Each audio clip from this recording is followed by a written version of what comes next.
नाज़रीन, सॼी सिंध जी बार्डर में ब्याशुर जो ॾिहाड़ो मल्हाए पियो वञे। मरकज़ी मातमी जुलूस इमाम बारगाह अबू तराब सियाल मां बरामद थी वियो।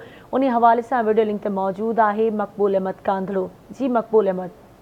जी बिल्कुल, नवासाए रसूल करीम सल्लल्लाहु अलैहि वसल्लम हज़रत इमाम हुसैन ऐं उनजे जान सार पारां इन अज़ीम कुर्बानी करबला के मैदान में अज़ीम कुर्बानी के भेटा पेश करण लाइ बार्डर में अॼु सैयद अली गौहर शाह नक़वी जी क़यादत में अबू तराब सियाल महिला में एक मातमी जुलूस बरामद थियो आहे, जेको पंहिंजे रियायती रसंदा थींदो पंहिंजे रूटनि तां ईंदो। जो हिन जुलूस में ख़ासि ॻाल्हि जेकी आहे, हज़रत शहज़ादे अली असगर जी जेकी झूलो मुबारक आहे ऐं हज़रत इमाम हुसैन रोज़े जी शबी आहे ऐं जॾहिं तालम पाक जो तालियाब शामिल आहिनि। तव्हांखे ॿुधाईंदो हलां त हीउ जेको मातमी जुलूस जॾहिं पोस्ट ऑफिस चौक ते पहुतो त उते आज़ादारनि पारां सीनाकोबी कई वई ऐं ज़ंजीतनी कई वई ऐं जॾहिं इहो मातमी जुलूस इहो हैदर चौक ते पहुतो त उते मजलिस अज़ा प्रपा कई वई।